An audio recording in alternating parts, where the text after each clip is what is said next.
If you are planning on going to your F-1 visa interview, then this video is for you, so make sure you watch to the end.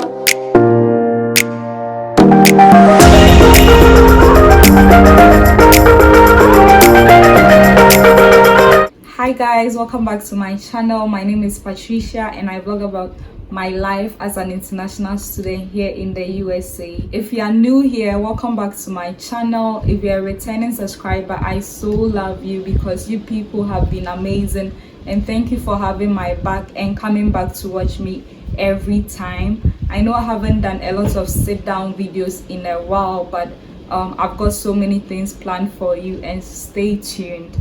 So today we are going to talk about possible questions that you meet in your F1 interview. If this is something you are interested in, then definitely stay tuned. So first of all, I would like to say that the questions are not a formula to fail you, but they are supposed to gauge your perception about your intentions for studying in the USA. And if you answer them to the best of your abilities, then you'd more probably get your visa. Before we go in, I've kind of channeled the questions into 5 different categories. So there are many questions, but then there are going to be questions about your study plans. So about what you want to study and why you are going to study. There's a certain category about your university choice. There are also questions about your academic capability. Are you really capable to undergo this journey that you want to do?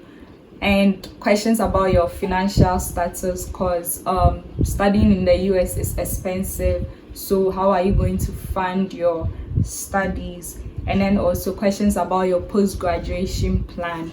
Although there are platforms to use to kind of stay in the USA after your studies, the embassy would want to know that you have plans of actually returning to your home country when you are done with your studies. So yeah, they are in these 5 categories, and I will go into them one after the other. So let's roll. So I'll kind of be reading off questions from my laptop, so if you kind of see me looking down, that is why. Questions about your study plans. This in this case, the consular is trying to ask you questions that are similar to what you've already kind of provided in your statement of purpose, in the admission process, and other parts of your application process. So they are simply interested in your choice of higher education rather than joining the workforce.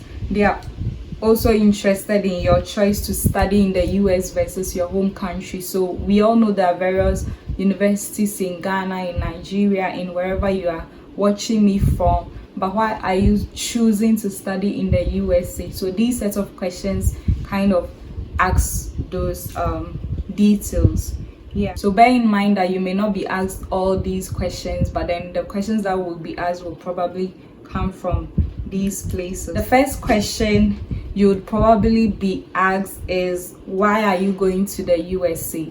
So there are various purposes for which somebody travels to another country. So there is I really don't know the details, but I think there is J1 visa, there is B1 or something, I don't know. Yeah, but basically, are you going for business? Are you going for school? Are you going for a visit? Are you going for business, tourism? Yeah, tourist visa. So why are you going to the US? And then you answer that you are going to study either for your undergrad or your grad. I would try to sway away from answers a bit, but basically I'm going to tell you the questions and maybe why they are asking those questions, and probably offer tips you can use to win your visa interview. So the next question you could be asked is, what will you specialize in for your degree? Does your degree has a major? Does it have a name? Then you'd probably tell us the name of your program. What would be your major? So if your program has a major, like so I'm in the communication field, so some majors we have is public relations or journalism or advertising or broadcasting. So if you are asked of a major, then they are asking about these things.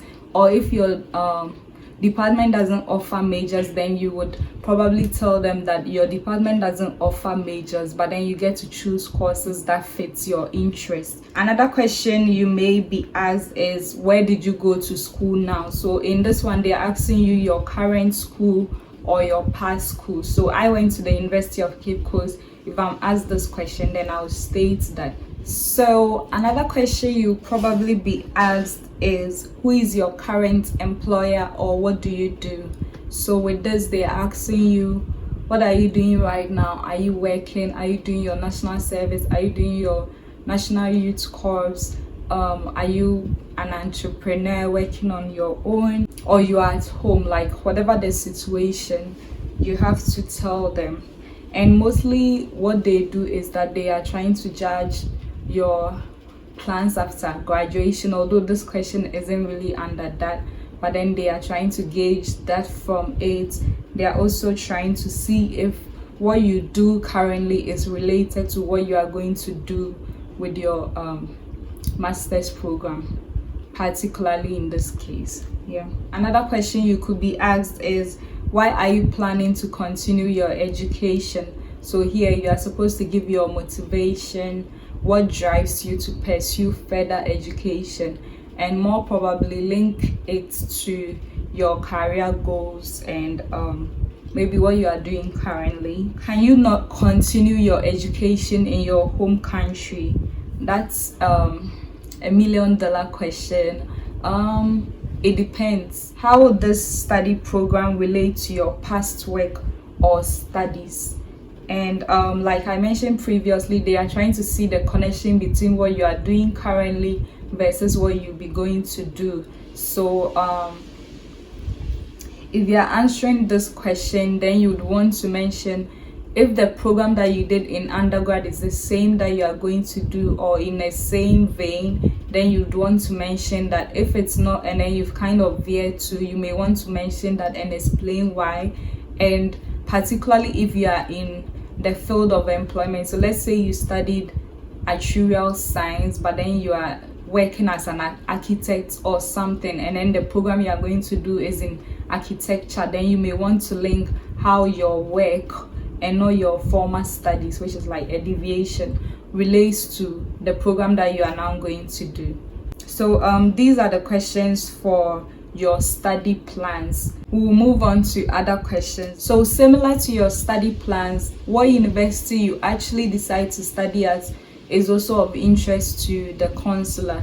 So you would ask, why would they want to know about which university you've chosen and why?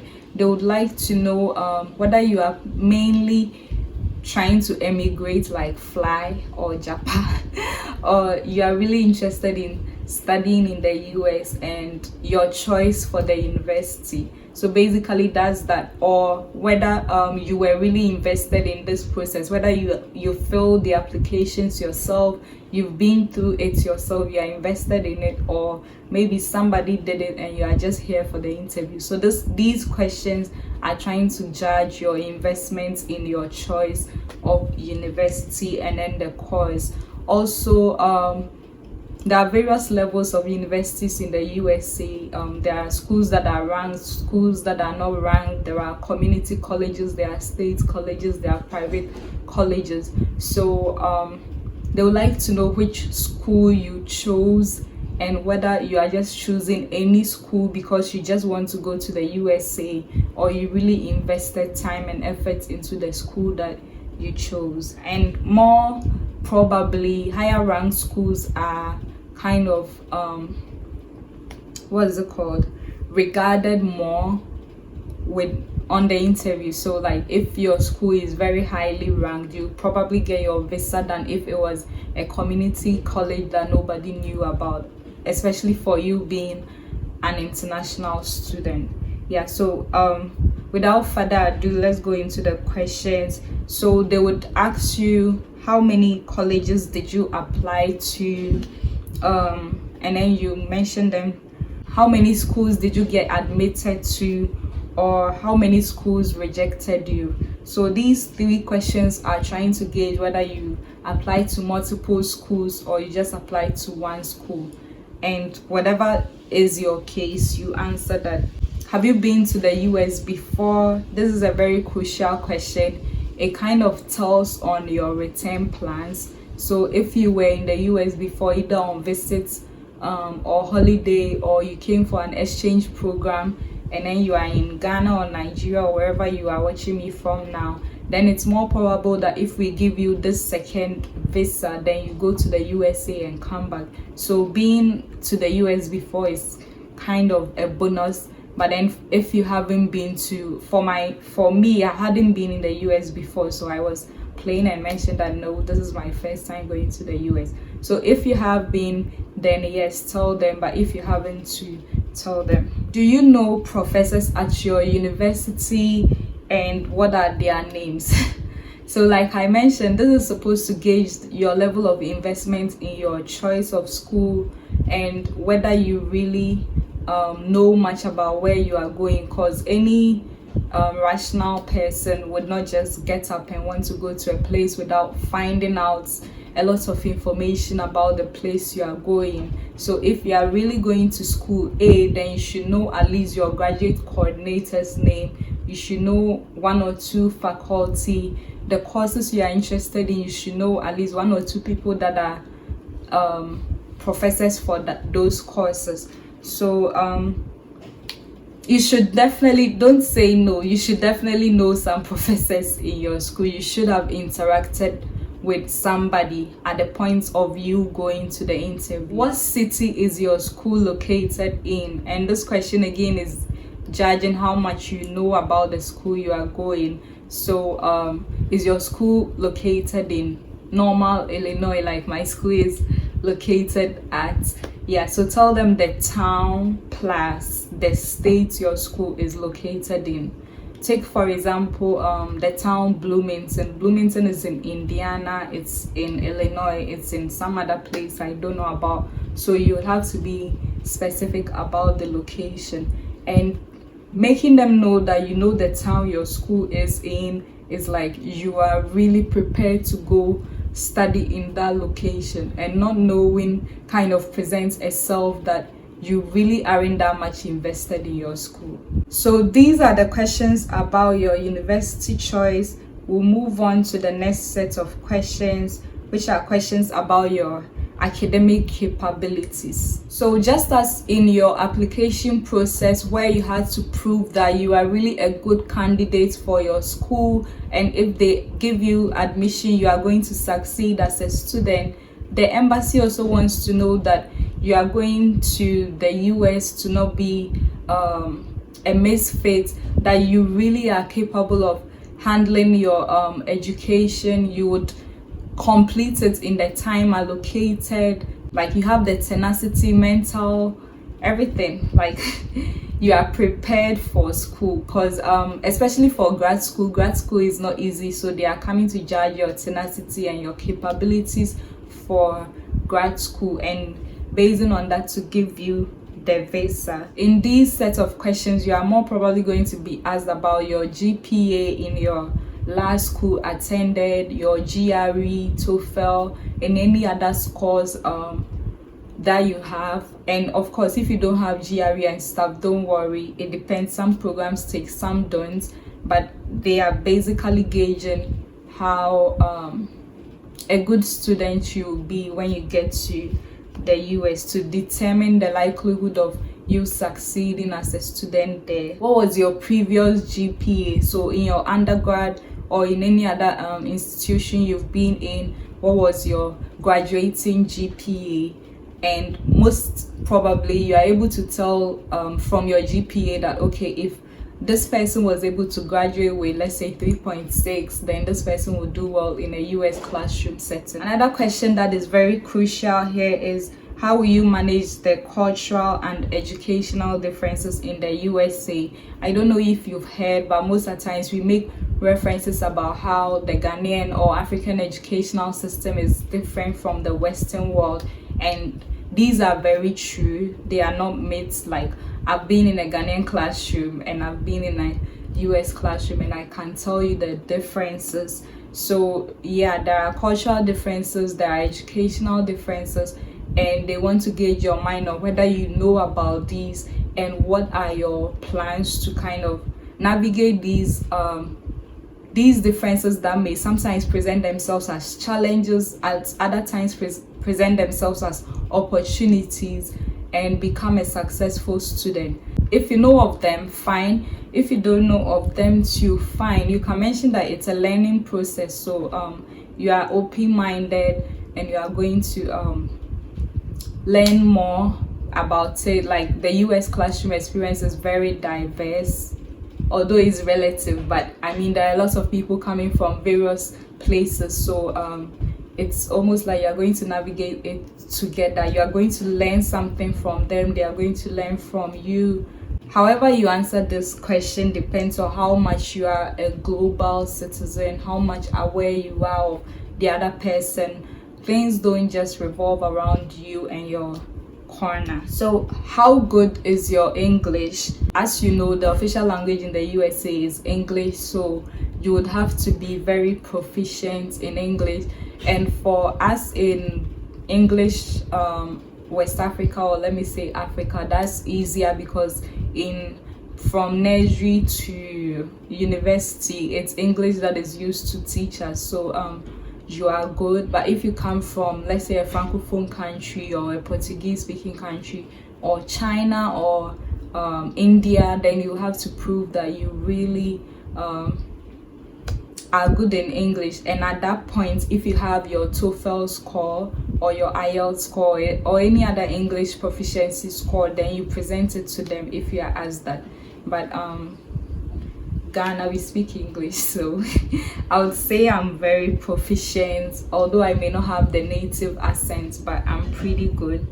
Why do you want to pursue a degree in the US? This question kind of overlaps with your choice of school and choosing USA, but you'd also you definitely want to reiterate why you are choosing the USA as a location. Maybe the courses you are interested in, the faculty, the educational facilities, any reason that you chose, or your personal motivation you choose to study in the US beside your country or any other country. Then you state that. What do you know about US schools? Here again, they are checking your investments in knowing about the educational system that you are going into, or the schools that are in the USA. What do they do differently from your home country? What do you basically know about schools in the USA? Again, they can ask you, can I see your high school or your college diploma? If you are going to be an undergrad student, then they are asking for your WASI results or any other equivalent international baccalaureate. Maybe if you are going to be a grad student, then they are asking for your undergrad certificate, so your UCC, Legon, KNUST, UW, UDS, wherever you are coming from, your school certificate. So the next set of questions is about your financial status and ability to fund the education. Like I mentioned before, college in the USA is very expensive, so you should have a financial plan on how you are going to fund not just tuition but living expenses, health insurance, and any other costs that may arise. And it's pretty much important because regardless of you being given an admission and stuff, if you do not have means to fund it, and by means to fund it I would explain, then you cannot be given a visa, because how would you fund it? So these are some of the questions that can be asked when they want to gauge your financial ability. They may ask you, what is your monthly income? I really don't know what they mean by that. It could be your current monthly income or your expected monthly income if you have a scholarship or a graduate assistantship. You may want to ask for more clarity and then answer that. How do you plan to fund the entire duration of your program? Here, if there are multiple sources of funding that you are going to use to fund your program, here is where you have to state it. So for example, I had a graduate assistantship, so I mentioned that I have a graduate assistantship which is going to take care of my full tuition plus health insurance plus a monthly stipend, and I mentioned that I have a sponsor who will take care of other expenses not covered under the graduate assistantship. So if yours is a scholarship, then you may want to mention that if there is an amount attached, or if it's your parents or guardians or family friends or whoever is sponsoring it, then you mention. So if you mention a sponsor, then you definitely be asked who is your sponsor. You need to tell them about the person's name and then your relation. So on who your sponsor is, they would also want to know about your sponsor's occupation. And here's where I see that many of us Ghanaians or Africans, we are very much in tune with answering vague. Like when we used to write myself, then you write my mother is a businesswoman or a trader. Do not say those things. Be very specific. What business are they involved in? What particular products are they trading in? So be as specific as possible. So they may also ask you if you have a copy of your bank statement or your sponsor's bank statement, and then you kind of give it to them. You could also be asked that were you offered a scholarship at your school? If you were offered a scholarship, say yes. If no, say no. If it's a graduate assistantship, rather say no, but you were given a graduate assistantship. And then the last set of questions are about your post-graduation plan. So basically, what do you plan on doing after graduation? So they would want to know that you would return back to your country after your program. And that's what mostly every country wants, that their young people go out and study and then bring back the knowledge to come and develop their country. So you are basically proving ties back to your home country, either through family ties, job ties, or you have a property or a business venture that you intend to do. And for Americans, family, I believe that family is very important to them. So if you have a girlfriend, a boyfriend, a fiancé, or you are married, you have a spouse, then do state that as a reason why you are going to come back.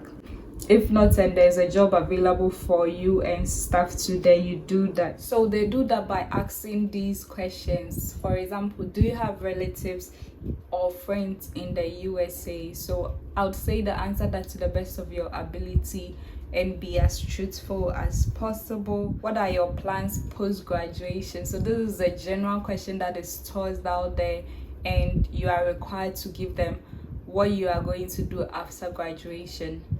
Be as elaborate as possible. Don't give a general answer, but be very specific on what you want to do after graduation. Another question is, do you have a job or career in mind after graduation? Also, do you plan on returning back to your home country? Also, as a follow-up question, you may be asked that, are you sure you won't stay in the US after you graduate? So this is probably after you've answered in the positive that you would return back to your home country after you graduate, and then the consular wants to be sure that you really will return to your home country. So that can be a follow-up question that they would ask. And if you had mentioned that you would come back to work with your current employer, that's if you are working, they can also ask you that, will you continue to work for your current employer after you graduate? And if there are plans like that, say yes. And probably it would be helpful if you have a letter from your current employer stating that they know you are part of their organization, and they know you are going for a study abroad opportunity, and that you come back to the organization, and probably be more specific about the particular position that you would fill when you come back. So if something like that is there, then definitely do offer a letter to that effect.